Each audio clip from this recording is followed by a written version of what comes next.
Cop forcefully shaves black woman's head, only to realize she's the judge. His face turns pale. A routine traffic stop on a humid Atlanta evening spirals into a shocking abuse of authority when a black woman, quietly driving home after a long day, finds herself at the mercy of a hot-tempered cop. The officer's simmering anger and unchecked power lead him to commit an unthinkable act, shaving the woman's head in a cruel display of dominance. Little does he know, his victim is no ordinary citizen. She is the newly appointed judge at Fulton County Courthouse, a woman whose name alone commands respect. As their worlds collide in the most dramatic way, neither life will ever be the same.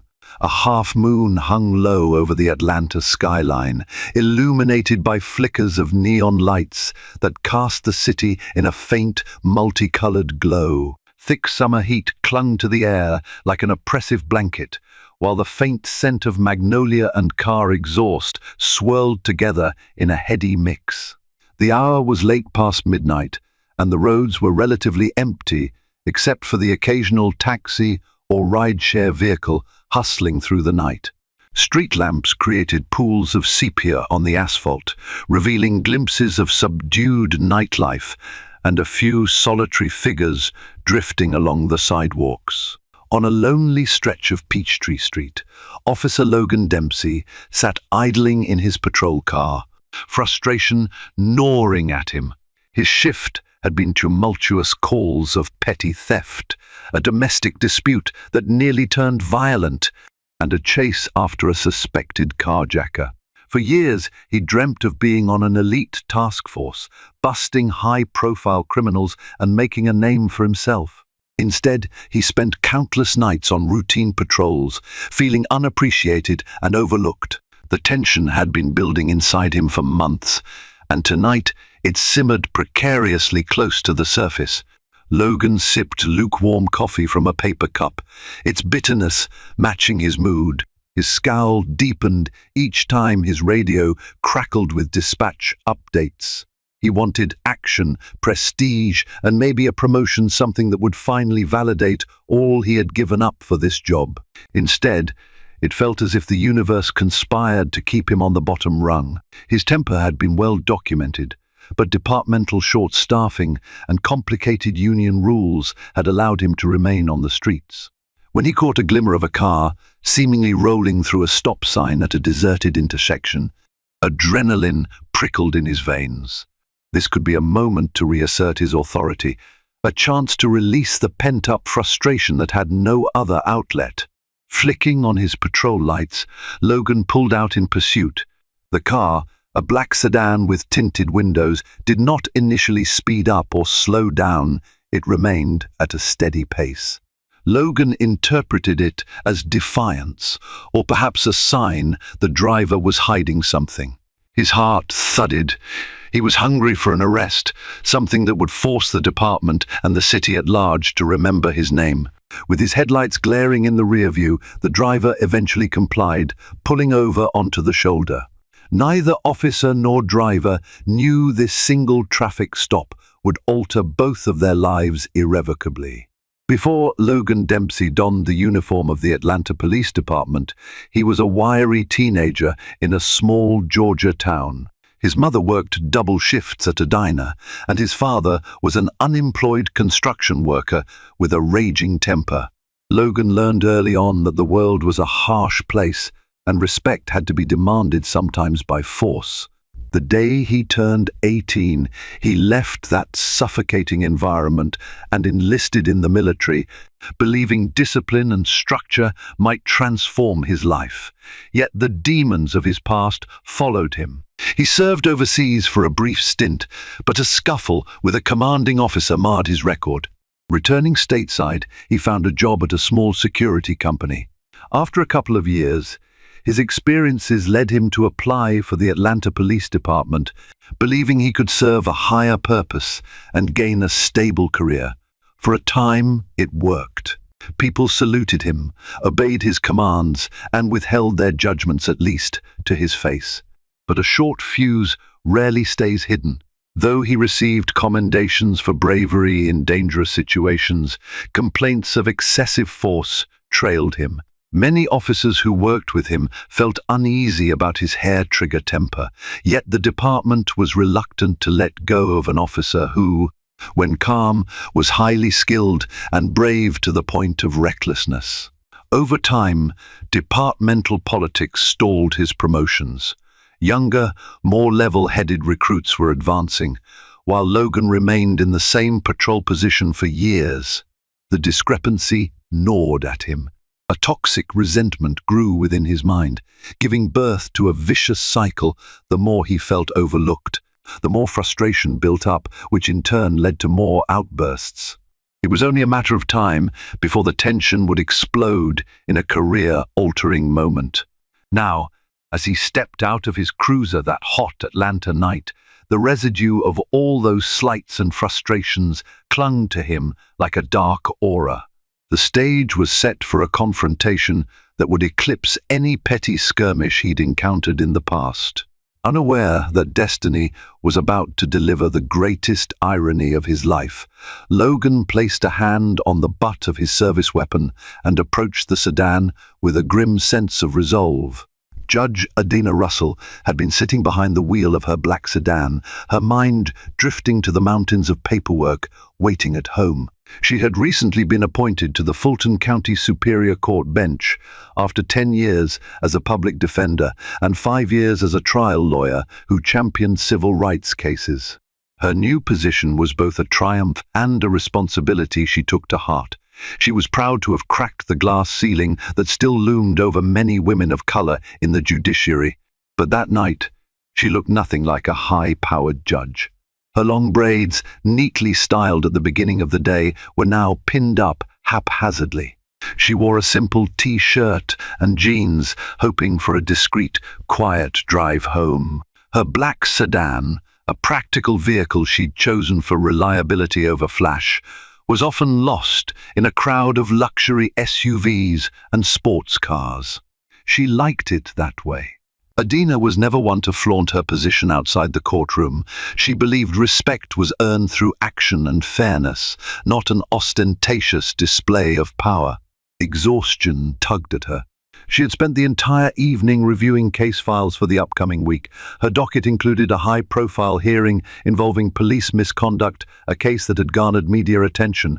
She recognized the delicate line she had to walk: remain impartial, let the facts guide her decisions, but also uphold justice for those who were often silenced or ignored.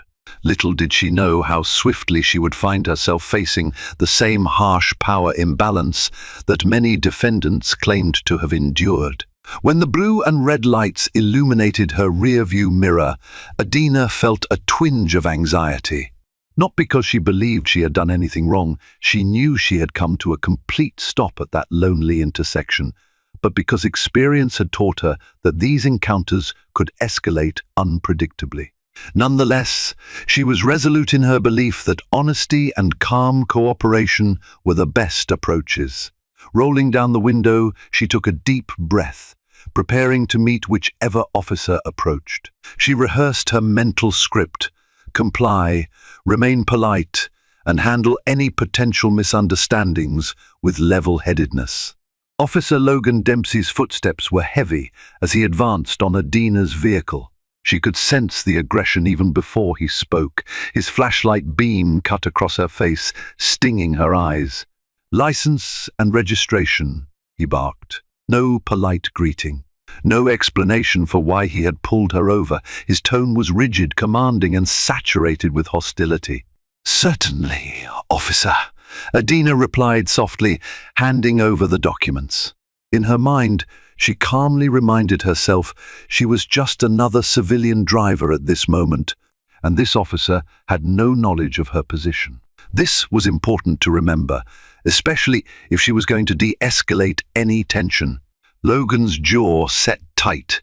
He scanned her license, his brow furrowing. He glanced at her face again, matching the woman in the driver's seat to the name on the card.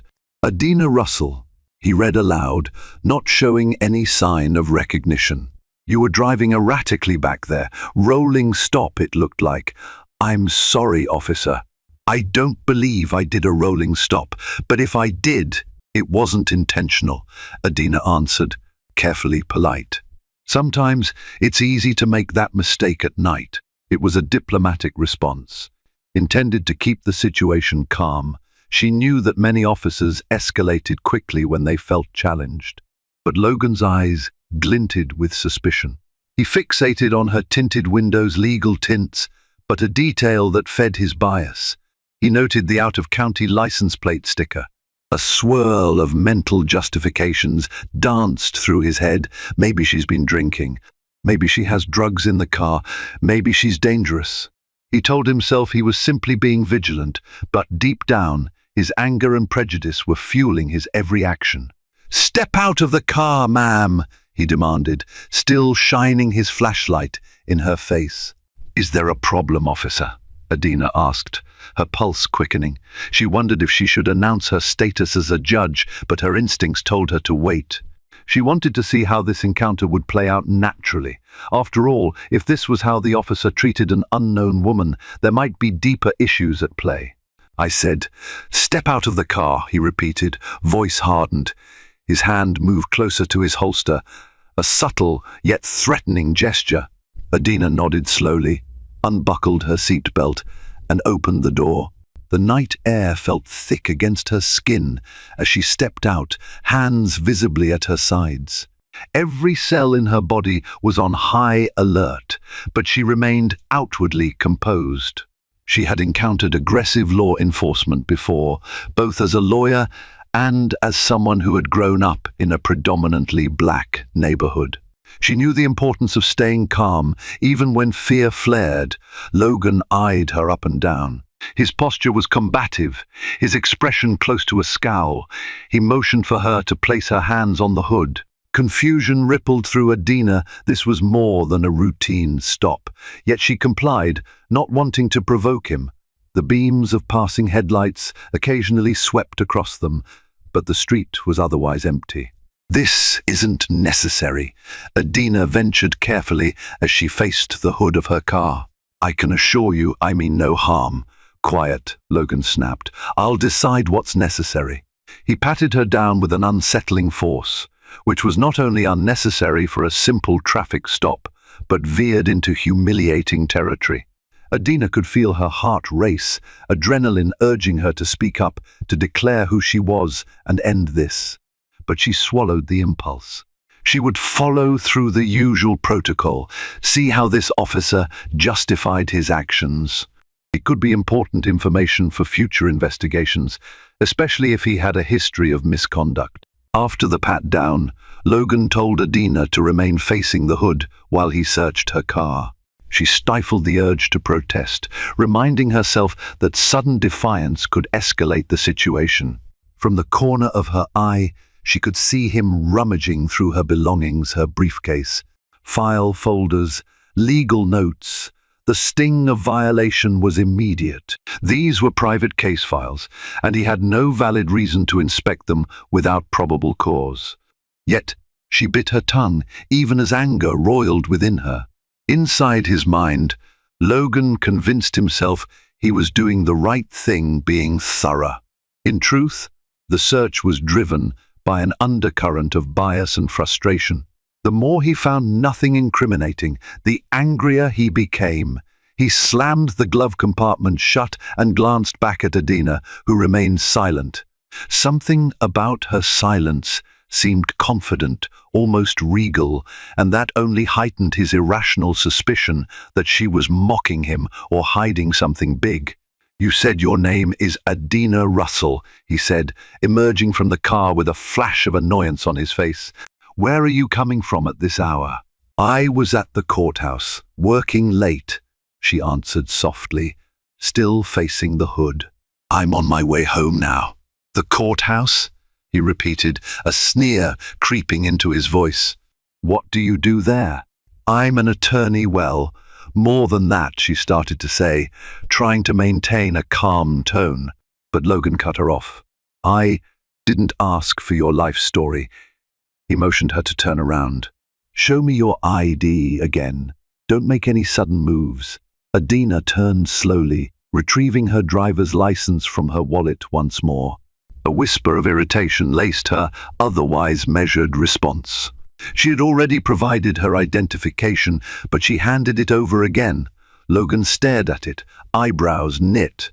"You said you're an attorney, right?" he asked, continuing a line of interrogation that suggested he was searching for a reason to pin something on her. "What law firm?" Adina hesitated.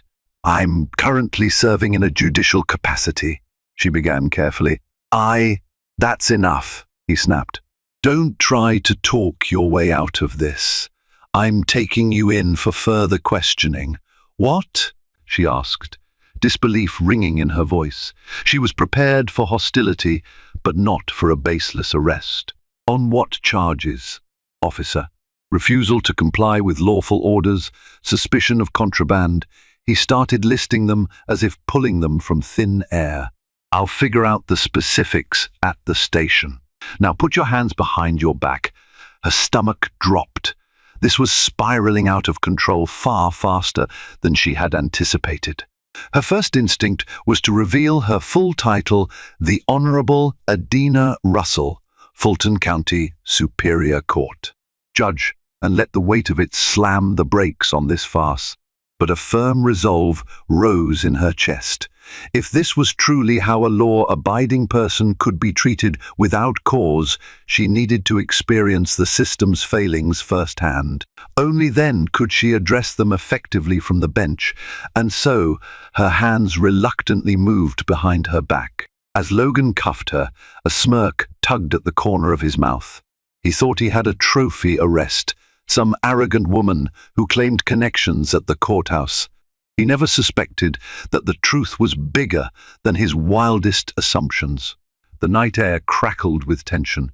In a dingy patrol car heading toward the station, a storm was brewing, one that would upend both their lives forever. The ride to the station was a study in charged silence. Adina's thoughts churned. Should she speak up now or wait until a lawyer could intervene on her behalf? If she revealed her identity, would it mitigate the situation or incite Logan further? She decided to maintain silence, trusting that the legal system and her knowledge of it would eventually bring clarity. At the precinct, located in a nondescript building on the outskirts of downtown Atlanta, the fluorescent lights flickered overhead. The front desk officer, an older man named Sergeant Wallace, barely glanced up as Logan escorted Adina into the booking area. Boredom and routine shaped the sergeant's movements. He opened a ledger, tapped a pen against the pages, and asked in a monotonous voice, "What do we have here, Dempsey?" Logan puffed out his chest. "Suspicious activity, possible contraband, resisting arrest," he rattled off. In the stale air of the station, his words sounded hollow. Adina noted the way the sergeant raised a skeptical eyebrow but said nothing. She assumed this was not the first time Sergeant Wallace had witnessed Logan stretching the truth. The booking process began. Adina felt a wave of surreal disbelief. She was photographed, fingerprinted, and had her personal belongings catalogued. A fleeting thought. How many defendants had she represented after they experienced this very same process? She understood all too well how dehumanizing it felt. This role reversal stung, but it also reignited her determination to fix the system from within. Sergeant Wallace looked over the paperwork Logan handed him. "So, you found nothing in her vehicle?" he asked carefully, scanning the empty evidence section. "She was acting suspicious," Logan insisted. "I'm certain she's hiding something." He turned to Adina, a triumphant glint in his eye. "Get comfortable, ma'am. We'll find out soon enough." Adina remained silent, her composure under fire. She knew her rights, but she also knew the system could be slow and flawed in protecting them, especially after hours, especially without an attorney present. The emptiness of the station's corridors amplified every sound, the rustle of paperwork, the buzzing of overhead lights, the clang of a cell door in the distance. She breathed in and out, focusing on remaining calm. Sergeant Wallace cleared his throat. All right, let's put her in holding until we get the female officer to do a thorough search. He motioned for a junior officer to escort Adina. Logan looked displeased, as if he wanted to oversee the process himself. But the sergeant gave him a terse nod, indicating that procedural norms would be followed if only for the moment. Following the junior officer, Adina was led through a winding corridor to the women's holding area. The industrial green walls and harsh lighting added to the aura of hopelessness. She was placed in a small cell with metal benches bolted to the wall. The door clanged shut behind her. She took a seat, resting her head against the cinder-block wall, trying to center herself. She recalled her oath to uphold justice, to fight for fairness. The irony of her present situation hovered like a dark cloud. The crucial question lingered: how far was Logan willing to go to assert his authority? Not long after Adina was placed in the cell, Officer Logan Dempsey's frustration reached a boiling point. Despite thoroughly searching her car, rifling through her files, and patting her down, he had found nothing incriminating. His suspicion didn't abate, rather, it grew more rabid, fueled by the idea that this woman was too calm, too self-assured for a mere civilian. That sense of self-assurance, to Logan, was almost a personal insult. A standard policy existed for detainees. If they were to be kept overnight, they'd often be asked to change into facility uniforms. The procedure occasionally involved checking for lice or contraband, sometimes leading to hair inspections. Rarely did it escalate to forced shaving unless a legitimate health or safety concern arose. But Logan, desperate to exert control and punish what he perceived as Adina's insolence, twisted the policy to serve his vendetta. He slipped away from the watchful eyes of Sergeant Wallace, heading toward the back area where Adina was held. By now, it was close to 2 a.m., and the station was operating on skeletal staff. A few officers dozed at desks, and the echo of the coffee machine was the only sign of activity. In the women's holding area, a female officer had just finished the pat-down and was about to give Adina a set of prison garments. Logan intervened, sending the female officer on a contrived errand elsewhere in the station. Left alone with Adina, Logan brandished a pair of electric clippers he had retrieved from a storage cabinet. He unlocked the cell door and stepped in, a grim look on his face. "Stand up," he ordered. Adina complied, though she eyed the clippers warily. "We need to shave your head." "Precautionary measure," he said, lying with an air of faux formality. She frowned in alarm. "That's not a standard procedure," she replied, fighting to keep her voice steady. She had never heard of an inmate's hair being forcibly shaved unless there was a documented, immediate reason like a medical condition. "Please call your supervising officer." Logan's jaw tightened. "I'm the one giving orders tonight," he said, menacingly. He advanced, holding the clippers aloft. Adina took a shaky breath, fear and outrage colliding in her chest. "This is assault," she declared. "I have rights." He grabbed a fistful of her braids and sneered. "You should have thought about that before you decided to act all high and mighty." The roar of the clippers filled the cramped cell, and Adina's braids tumbled to the floor in uneven clumps. She fought tears, not just from the humiliation, but from the physical pain, as he tugged and scraped her scalp. This ordeal felt like a grotesque ritual of power, a stripping of dignity.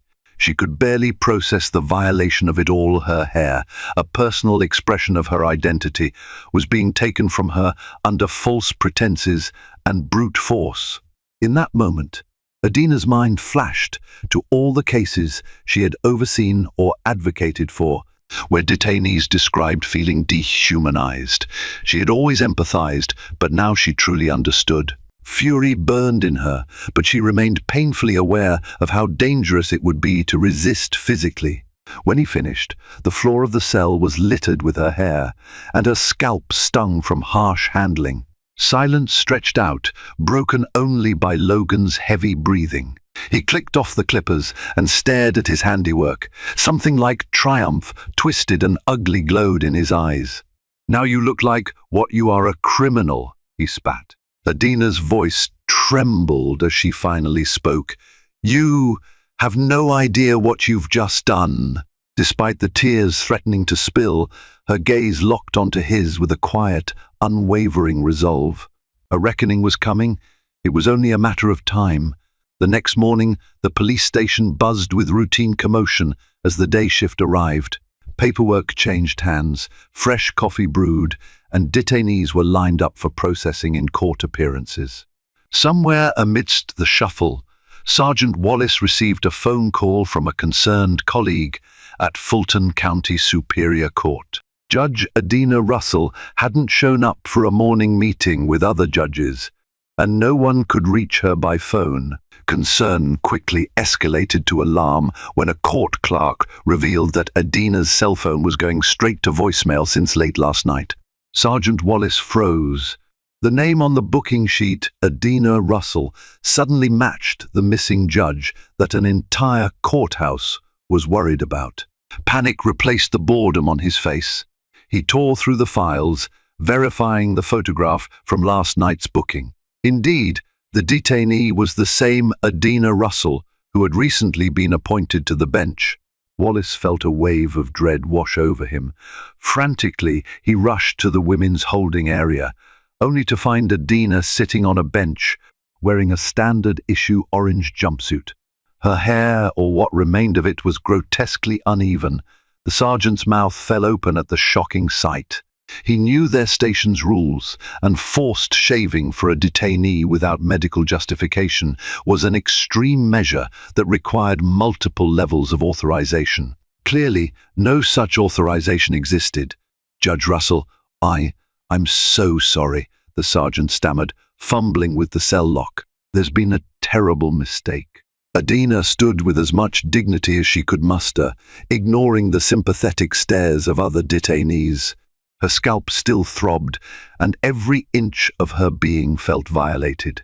Yet her composure was unwavering. "I need my belongings and a phone call," she said in a firm, measured tone. "Immediately." Within minutes, Adina was ushered into a private office. She was given her phone, which had been secured in a property bag. She dialed the courthouse. Relief and indignation poured out as she spoke to a fellow judge, who was both horrified and enraged to learn what had happened. Calls flew to the chief of police, the mayor's office, and various legal counsel. As the severity of the situation dawned on everyone, the wheels of accountability began to turn at breakneck speed. Meanwhile, Officer Logan Dempsey, sensing a shift in the station's atmosphere, sauntered in with a measure of smug satisfaction until he saw the flurry of outraged voices and frantic energy in the hallway. His stomach twisted. He soon learned that the woman he had humiliated was not just a lawyer, but a newly appointed judge with a rising reputation in the county. Cold sweat trickled down his back. When Adina stepped out from the private office, Logan locked eyes with her. The recognition in his face was immediate. He realized, in that moment, the gravity of his mistake. Yet the damage had been done. She met his gaze with an emotion he couldn't fully decipher, a combination of sorrow, disbelief, and resolute anger. In the presence of several high-ranking officials, Adina looked at him calmly and said, "Officer Dempsey, I will see you in my courtroom." Word of the incident spread like wildfire through the Atlanta Police Department and into the corridors of City Hall. Journalists from the Atlanta Journal-Constitution, WX1ATV 11 Alive, and other local outlets raced to confirm the details. Within hours, the story had hit social media, sparking outrage and calls for immediate accountability. Headlines read, "Newly appointed Fulton County judge wrongfully detained and humiliated by APD officer and racial bias, alleged in shocking forced shaving incident." Public outcry was swift and fierce. Activists gathered outside the station with signs demanding justice, chanting Adina's name.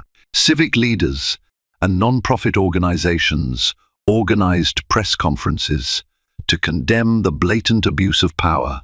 Even community members with no direct involvement in the legal system felt personally affronted.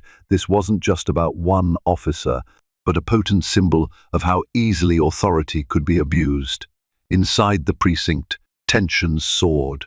The chief of police, Harriet Granger, a seasoned administrator who had fought for higher standards within the department, bristled with anger.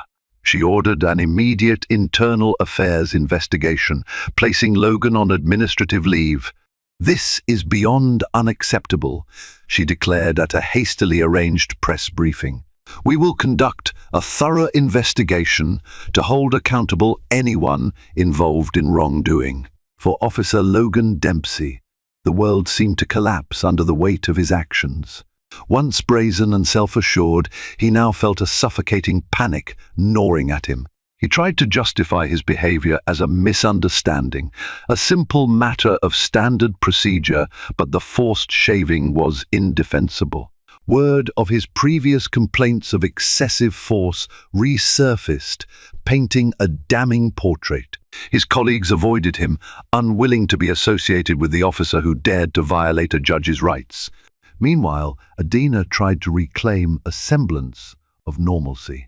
She remained shaken and furious, but resolved to use the justice system to address the situation rather than take matters into her own hands. She filed a formal complaint against Logan, detailing every aspect of the humiliating ordeal. She also released a measured statement, advocating that no one, judge or not, should endure such treatment. "This isn't about my position," she insisted to the reporters gathered on the courthouse steps. "This is about accountability and reform. If this can happen to me, it can happen to anyone." In the days that followed, the media firestorm grew. Adina was lauded as a symbol of resilience and a champion for civil rights, while the APD scrambled to control the damage. Yet beneath the surface, new battles brewed. Officer Dempsey had his own supporters, fellow officers, who believed the media was overhyping the incident, that Adina was receiving preferential treatment because of her status. Rumors swirled, fueling an already volatile atmosphere. Still, the undeniable fact remained: what Logan had done violated not only departmental policy, but basic human decency. And he would have to face the consequences in open court. As the public scrutiny intensified, prosecutors and defense attorneys prepared for a legal showdown that promised to be as dramatic as any high-profile case in recent memory. The district attorney's office launched a criminal investigation into Officer Logan Dempsey's conduct, exploring charges that ranged from assault to false imprisonment. A grand jury was convened to review evidence, including footage from the station's security cameras, body cam footage, if any, and testimonies from witnesses and other officers. Adina's attorney, a well-respected civil rights litigator named Joanna Martinez, filed a separate civil lawsuit on her behalf. The suit named both Officer Dempsey and the City of Atlanta as defendants, alleging violations of Adina's constitutional rights. This case underscores a systemic issue that extends far beyond one rogue officer, Joanna declared at a press conference. "We are pursuing not only compensation for Judge Russell's suffering, but reforms that will prevent this from ever happening again." City officials, wary of mounting public anger and potential financial liabilities, encouraged Logan to consider a plea deal if indicted. Meanwhile, the police union, a potent force in local politics, attempted to shield him, citing concerns about a rush to judgment. Their spokesperson argued that the heightened scrutiny was motivated by the fact that the victim was a judge, implying that ordinary citizens might not have received the same level of attention. This inadvertently acknowledged a core problem. If the victim had been a regular civilian, would anyone have believed them? Logan's personal life also deteriorated. His girlfriend, alarmed by the allegations, left him. His neighbors stared at him with a mixture of fear and reproach. Stripped of his badge and weapon pending investigation, he felt like an outcast. Yet a stubborn pride still flickered in him. He grappled with the notion that he'd been scapegoated, that everyone was against him, ignoring the possibility that his own actions had started this entire catastrophe. As he sat in a dimly lit office in the police union building, Logan's assigned attorney tried to explain the seriousness of the situation. "We could negotiate a deal, less jail time, maybe probation," the attorney said, his tone clipped. "But the forced shaving? That's indefensible. A jury might see that as a hate crime, or at least racially motivated assault." Logan stared at the floor, a maelstrom of regret and denial swirling in his mind. "I never meant. I just did what I thought was right," he mumbled. But even to his own ears, the excuse sounded hollow. He knew the moment the clippers had buzzed to life, crossing a boundary no officer should ever cross. And now that choice threatened to destroy what little remained of his career and reputation. In the background, Judge Adina Russell, still adjusting to her unevenly buzzed scalp, wearing a wig in public, focused on her judicial duties. She was determined not to let her personal ordeal overshadow the cases she presided over. Yet each day she was reminded of the upcoming trial. Media outlets hounded her for statements, and public support poured in. Even old friends from her days at law school called to express outrage and solidarity. The momentum seemed to build on its own, as if an unstoppable wave of justice was rolling toward the police department and, more specifically, Officer Logan Dempsey. Protests outside the Fulton County Courthouse escalated daily, drawing activists, students, and civil rights groups carrying signs like "Justice for all" and "Our hair, our identity." The forced shaving became a potent symbol, spotlighting systemic prejudice and fueling demands for reform. Politicians scrambled to support Adina while promising stricter oversight, yet some privately feared budget issues and pushback from the police union. Meanwhile, Atlanta's neighborhoods buzzed with conversations about race and policing. At barbershops and churches, especially in historically black areas, people traded personal experiences with law enforcement, connecting Adina's ordeal to a larger pattern of abuse. Religious leaders organized prayer vigils, calling for unity and accountability. Through it all, Adina urged constructive change over empty outrage, insisting her humiliation could become a turning point for everyone. Officer Logan Dempsey, increasingly ostracized, spent sleepless nights grappling with the enormity of what he'd done. Even his closest colleagues kept their distance, sensing the growing public anger that now loomed over them all. Days turned into weeks, and the legal proceedings marched forward with deliberate speed. Preliminary hearings were held to determine if there was sufficient evidence to proceed with a criminal trial against Logan. The judge presiding over these hearings was a seasoned jurist, methodical and impartial. He acknowledged the gravity of the allegations and set a trial date for 3 months hence. Meanwhile, Adina's civil suit progressed, with attorneys exchanging discovery documents and scheduling depositions. In a pre-trial hearing closed to the press, Logan's attorney floated the idea of a plea deal, hoping to spare him the worst penalties. "My client had a lapse in judgment," the attorney argued, crafting a narrative of an overworked officer with no malicious intent. He's willing to resign and seek counseling. But the prosecution, armed with graphic evidence of the forced shaving, insisted that the act was too severe to be swept aside. That wasn't a mere lapse, the assistant district attorney countered. It was a premeditated act of humiliation. He had no probable cause and no moral or legal right to do what he did. "We aim to show that in court." Logan, seated beside his attorney, stared straight ahead. His mouth felt like cotton, each word from the prosecution like a hammer blow. The stark overhead lights emphasized the deep lines of stress on his face. For a fleeting moment, he caught Adina's gaze across the room. She wore a dignified expression, unsmiling, but not gleeful at his predicament either. That emotionless calm was almost worse than open condemnation.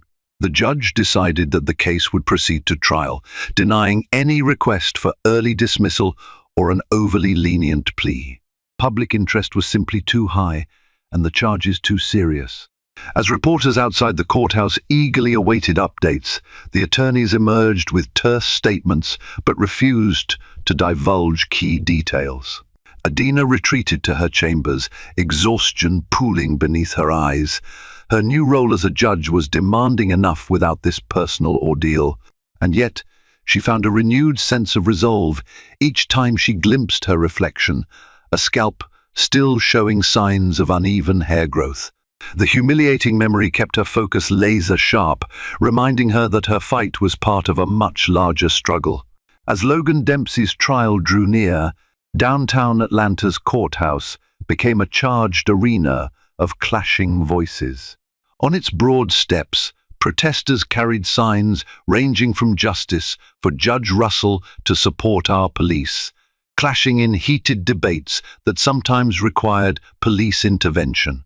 Inside, both prosecution and defense teams prepared feverishly. The prosecution anchored its case on station footage, testimony from Sergeant Wallace, and especially Adina's account of being forcibly shaved a clear example. They argued of prejudice and abuse of power. The defense countered that Logan's actions, though extreme, stemmed from high-pressure misinterpretations. They hoped to portray him as overly cautious rather than malicious. Adina, determined to testify despite the emotional toll, insisted the jury needed to hear her voice. Media interest soared, drawing national attention to questions of police authority and systemic bias. Privately, Adina found solace with her sister, Lila, and close friends, gathering emotional fortitude for the ordeal. Meanwhile, Logan struggled with remorse and mounting fear. Nightmares of that fateful incident eroded his self-assurance, forcing him to confront the darkness of unchecked authority. With each passing day, the city braced itself for a trial that promised to test faith in the very system Adina had sworn to uphold. On the morning the trial commenced, the courtroom was packed. Rows of onlookers, reporters and supporters craned their necks for a glimpse of the key players. A hush fell when the bailiff announced, "All rise," and the presiding judge, a graying but sharp-minded woman named Judge Harriet Fincher, entered. She had been carefully selected to avoid any conflict of interest with Adina, ensuring impartial proceedings. The prosecution opened with a powerful statement. This trial is about an abuse of power so blatant and so cruel that it demands accountability, the assistant district attorney proclaimed. He outlined the sequence of events, emphasizing that Adina had been humiliated for no legal or moral reason. It is a crime, he concluded, not just against Judge Russell, but against the principles of justice upon which our society stands. Logan's defense responded by characterizing the incident as a tragic misunderstanding. My client had reason to believe Miss Russell posed a safety concern, the defense attorney argued, sidestepping the lack of evidence. His actions were misguided, perhaps, but not criminal. They hinted that policing is an inherently risky job, requiring snap judgments in high-pressure environments. Then came the evidence. The prosecution played security footage from the station, showing a handcuffed Adina being escorted down the corridor. Though the forced shaving itself happened off-camera inside the cell, the audio captured Adina's protest and Logan's curt commands. The abrasive buzzing sound was unmistakable, echoing through the hushed courtroom. Gasps rippled through the audience. When Adina took the stand, the tension was palpable. She was sworn in, and for a moment she closed her eyes as if steeling herself. Then, In a measured tone, she recounted every detail: the traffic stop, the baseless search, the humiliating pat-down, and finally, the brutal act of shaving her head. She spoke of feeling powerless, fearful, and violated. The attorneys asked pointed questions, but she remained calm, her emotional control only accentuating the severity of the ordeal. At one point, the defense attempted to trip her up. "Judge Russell, did you ever inform Officer Dempsey of your position? Perhaps if you'd identified yourself as a judge, this misunderstanding would have been resolved earlier," the defense attorney asked, trying to suggest that Adina somehow contributed to the incident. She responded without hesitation, "I had every right to remain silent and be treated according to the law. My profession should not grant me special privileges, nor should I need to invoke it to avoid mistreatment." The defense attorney pressed no further. The response had neatly undercut any insinuation of shared blame. At the close of day one, the gravity of the evidence weighed heavily in the room. Public opinion swelled against Logan, though the defense still had witnesses to call. Outside, camera crews jostled for statements. Adina, shielded by her attorney and court officers, departed swiftly, not wishing to feed the media frenzy. Logan, tight-lipped, marched out through a back exit, flanked by his lawyer and a few silent union representatives. The entire city seemed to hold its breath, waiting for the next revelation.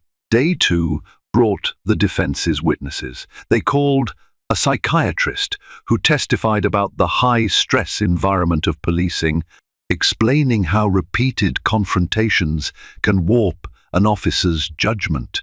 Fight or flight responses can become exaggerated, the expert said. Officers might interpret non-threatening behaviors as potential dangers. While the testimony aimed to humanize Logan, it did little to condone an act as intrusive and degrading as shaving a suspect's head.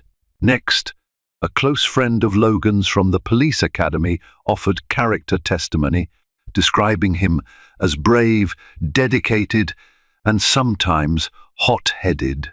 Under cross-examination, however, the prosecution revealed instances where Logan's temper had led to formal complaints. The friend's testimony, intended to be supportive, only highlighted the pattern of troubling behavior.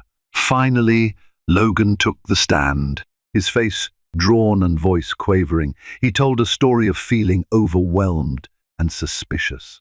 "I believe she was hiding contraband in her hair," he claimed. The prosecution calmly dismantled this narrative. "There was no mention of such a suspicion in your incident report. Are you saying you formed this belief spontaneously?" The question hung in the air, making Logan squirm. He stammered about confusion, fear, and protocol. It was clear to everyone, including the jury, that forced shaving a detainee was not in any standard protocol, especially absent probable cause or the presence of a supervising officer. Under cross-examination, Logan offered a weak apology. "I'm sorry about what happened," he said, eyes lowered. "I never intended for things to get so out of hand." But the prosecution pressed. "Are you acknowledging that your actions were unlawful and driven by bias?" Silence was his only response. The defense quickly asked for a recess. Outside the courtroom, the tension was electric. Observers from the press, civil rights organizations, and the legal community exchanged heated debates about how the testimony was shaping the jury's perspective.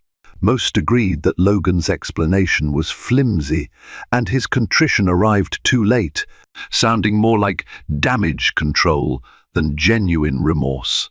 Adina, watching from behind the prosecution table, felt a complex swirl of emotions. Seeing Logan in the witness box, vulnerable and cornered, reminded her that he was a human being who had made a catastrophic mistake, one that inflicted severe trauma upon her. Her scalp, now showing short hair regrowth, would forever be a reminder.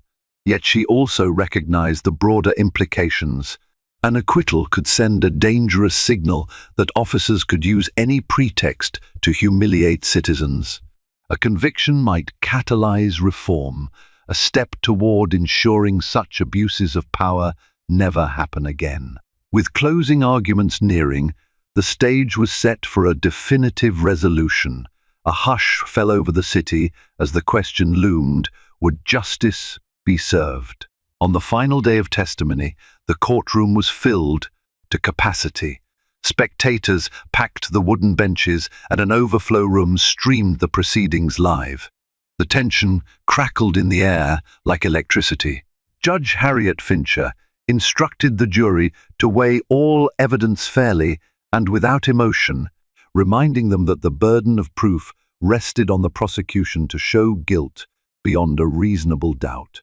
The prosecution began their closing argument by methodically dissecting the evidence. They showcased the timeline of events, from the initial stop to the forced shaving, highlighting the absence of any legitimate reason for Logan's actions. "This is not about a single moment of poor judgment," the assistant district attorney intoned. "It's about a deliberate act of humiliation." Officer Dempsey exploited his badge to bully and degrade Judge Russell. "We all have the right to be treated with dignity, regardless of our station in life. Today, you can send a clear message that no one is above the law." Next, the defense offered its final plea. They insisted that Logan's intent was not malicious, arguing that policing often involves snap decisions under pressure. "He made a mistake," the defense attorney said, voice strained. "But mistakes aren't always crimes. My client was trying to ensure safety, albeit in a misguided way. He deserves your understanding." The defense also tried to remind the jury that the forced shaving was not clearly documented on video, only partially captured in audio. "There is ambiguity here," the attorney insisted.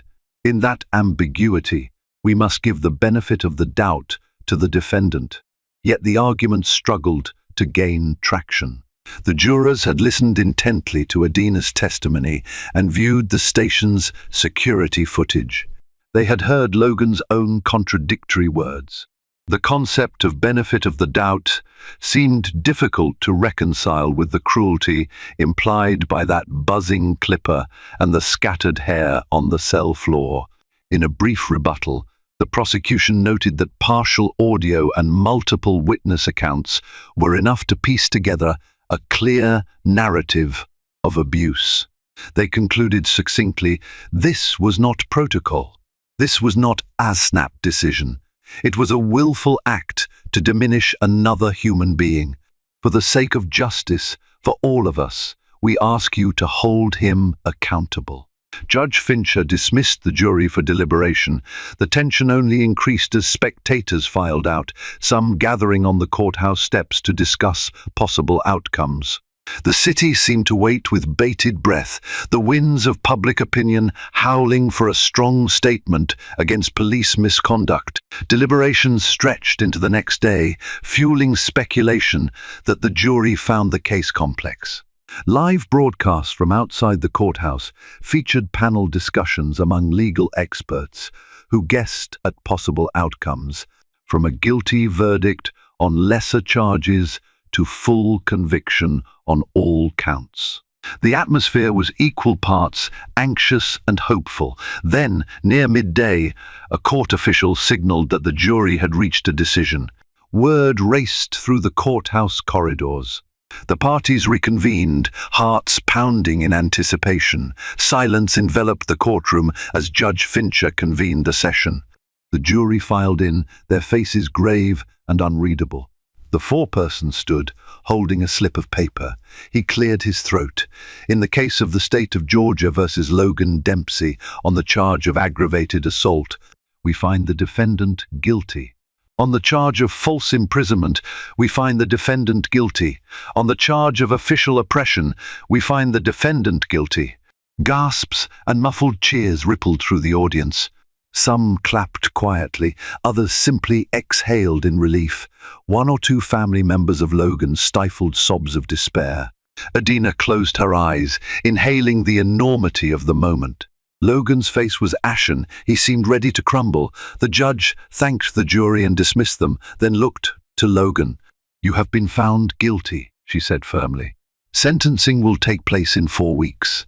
Court officers escorted Logan from the room, his shoulders slumped. The public reaction was immediate. A surge of cheers erupted in the courthouse corridor, though a sense of somber gravity lingered. This was, after all, a man's life at stake, albeit a man who had grievously abused his authority. A wave of emotional release swept through Adina. She felt vindicated, not simply for herself, but for everyone who had ever been humiliated or mistreated by those sworn to protect them. Outside, as she stepped onto the courthouse steps, a crowd of supporters erupted in applause. Some carried signs that read, "Justice served." Others chanted her name. Adina paused to speak briefly. Today, the jury upheld the rule of law. Let this serve as a reminder that justice can prevail. I'm grateful to every person who stood by me and stood up for fairness. But our work isn't finished. We must continue pushing for systemic changes so incidents like this become unthinkable. With that, she turned and descended the stairs, flanked by her family and legal team. The cameras followed her every step, capturing the moment for a city and a nation hungry for examples of accountability in law enforcement. The sentencing hearing occurred a month later, granting Logan a chance to address the court and express any remorse. Dressed in a simple suit, he looked visibly worn. Dark circles rimmed his eyes. His voice trembled as he spoke. "I deeply regret my actions. I let my emotions cloud my judgment, and I hurt someone who did not deserve it." Judge Fincher took Logan's statement into consideration, along with testimony from Adina's legal team about the lingering trauma she suffered. In the end, the court sentenced Logan to 3 years in prison, plus 2 years of probation. He was also ordered to pay restitution and complete a mandatory program on racial bias and anger management. It was a stern sentence, reflecting both the severity of his crime and the public's demand for a strong deterrent. Logan's former colleagues were divided. Some felt pity, believing the sentence too harsh, while others viewed it as a necessary turning point.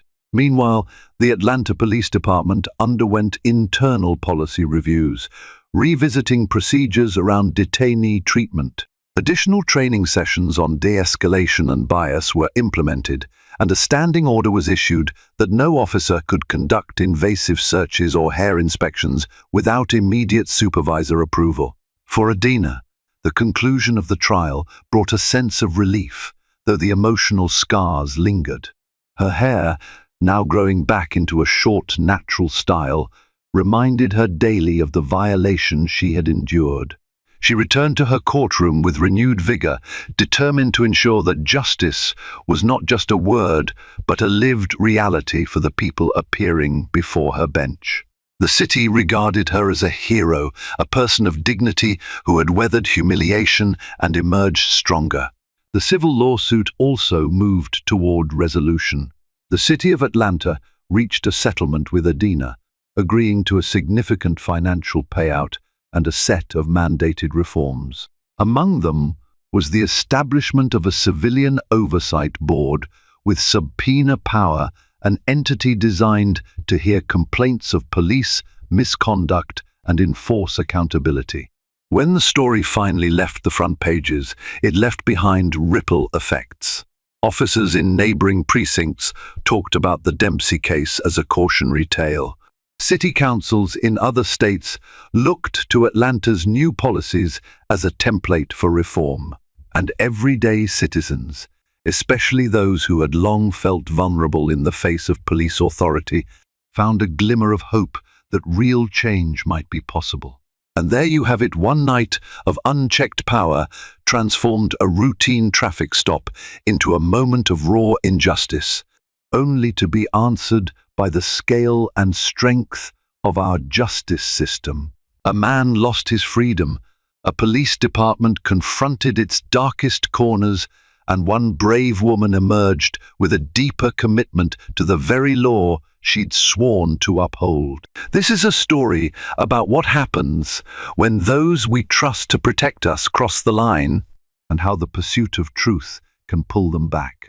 If you found this story riveting, revealing, and ultimately inspiring, make sure to like this video, share it with everyone you know, and subscribe to our channel for more stories that delve into the heart of our shared humanity.